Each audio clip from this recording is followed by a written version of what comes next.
Sveiki, esu humanitarinių mokslų daktaras Andrius Martinkus ir tęsime mūsų pamąstymus apie kintantį pasaulį ir apie Lietuvos valstybės, lietuvių tautos vietą šitame kintačiame pasaulyje. Dėkoju už tai, kad žiūrite, už tai, kad prenumeruojate, už jūsų patiktukus, už jūsų komentarus.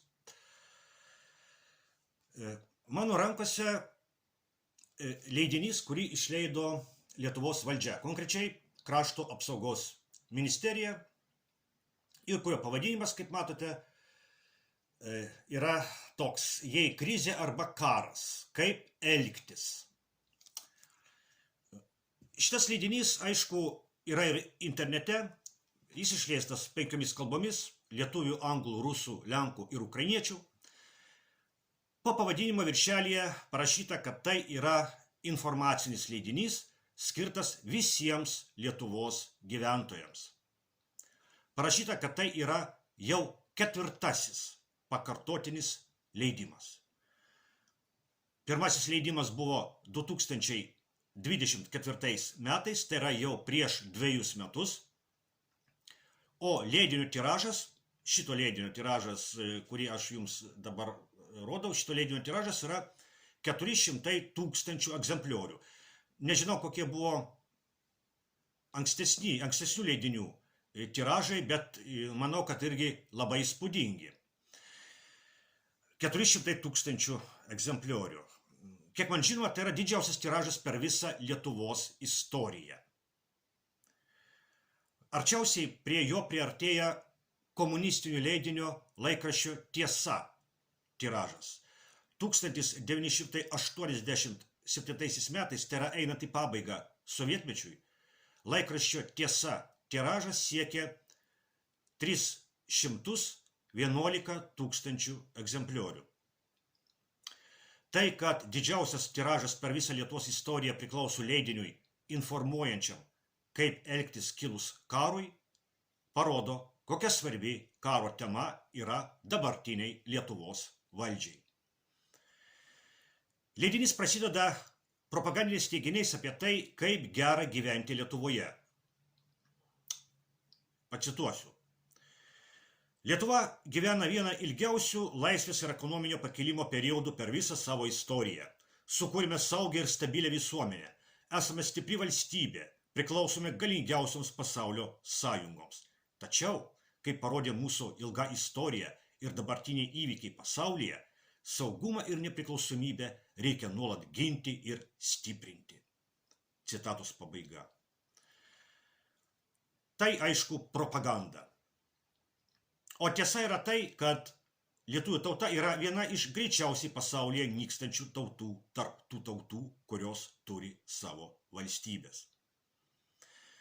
Tuo metu, kai Lietuvoje buvo leidžiamas komunistų laikraštis Tiesa, Lietuvoje gyveno, dirbo, mokėsi ir kūrė 3 700 000 žmonių. Lietuvos Tarybų socialistinė respublika nebuvo nepriklausoma valstybė. Bet lietuvių tautai ji buvo geresnė vieta gyventi negu dabartinė globalistų valdoma Lietuvos Respublika, kuri formaliai yra nepriklausoma valstybė, bet realybėje aišku tokia nėra. Tai rodo banaliai demografija. Banali demografija rodo, kad lietuvių tautai nėra jauku gyventi neoliberalioje globalistų valdomoje Lietuvos valstybėje. Per vadinamosios nepriklausomybės dešimtmečius Lietuva sumažėjo 1 milijonu gyventojų. Lietuvos valstybėje mažėja ne tik gyventojų. Globalistų valdomoje Lietuvos valstybėje mažėja ir pačių lietuvių. Lietuvos valstybė tampa vis mažiau lietuviška. Tai akivaizdu žvelgiant į Lietuvos miestų gatves. Toliau globalistinio Lietuvos režimo leidinyje keliamas klausimas. Cituoju. Stebėdami karą Ukrainoje, daugelis iš mūsų esame pagalvoję, ką daryčiau, jei tai nutiktų Lietuvoje. Citatos pabaiga. Bet galima paklausti ir kitaip. Galima paklausti, o kodėl tai galėtų nutikti Lietuvoje. Kodėl tai turėtų nutikti Lietuvoje? Tai, kas vyksta Ukrainoje. Mano atsakymas yra toks. Tai galėtų nutikti Lietuvoje, jei Lietuvos režimas sutiktų pasielgti su Lietuva taip, kaip Ukrainos režimas pasielgė su Ukraina. O Ukrainos režimas sutiko paversti Ukrainą vakarų globalistų ir Rusijos mūšio lauku. Būtent Ukrainos režimas yra pagrindinis Ukrainos tragedijos kaltininkas. Ukrainos režimo kaltė dėl to, kad šitas karas prasidėjo ir vis dar tęsiasi, yra didesnė už Rusijos kaltę ir net didesnė už vakarų globalistų kaltę. Nes šitas karas galėjo būti baigtas dar prieš 4 metus, 2022 metų pavasarį, kai Stambule Rusijos ir Ukrainos delegacijos jau buvo sutarusios dėl taikos. Bet globalistai pasiūlė Ukrainos režimui daug pinigų mainais už karo tęsimą. Globalistai tiesioginė šio žodžio prasme nusipirko šitą karą ir tebeperka jį iki šiol. Šitas karas atsitiko todėl, kad Ukrainos režimas pardavė Ukrainą ir jos žmonės kaip įrankius globalistų karui su Rusija.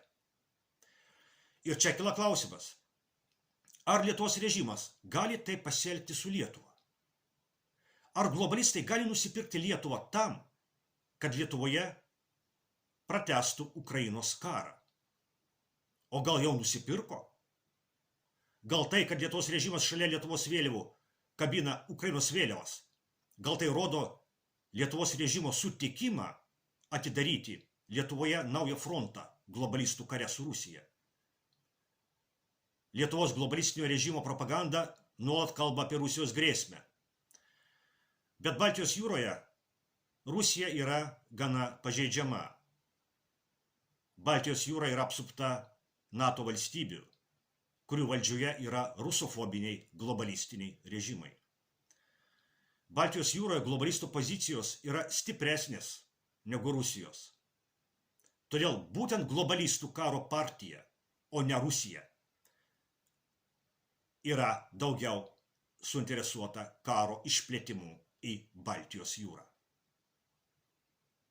Bet toks karo išplėtimas neišvengiamai atneštų karą į Lietuvą. Ką daryčiau, jei tai nutiktų Lietuvoje?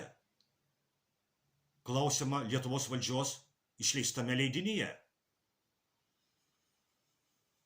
O gal kas nors jau žino, kad tai ir nutiks? Gal jau kas nors žino, kad būtent taip ir nutiks? Gal ir pinigus iš pensijų fondų leidžia atsiimti tam, kad pasidžiaugtų žmonės paskutiniais taikos spinduliais. Kas žino? Kaip sakoma, kas gali atmesti galimybę, kad. O šviesos spindulių gamtoje tikrai yra daug. Esame šviesiausiame metų laike. Tuoj bus vasaros saulėgrįža, tuoj bus joninės, tuoj prasidės tikroji vasara. To ir džiaukimės.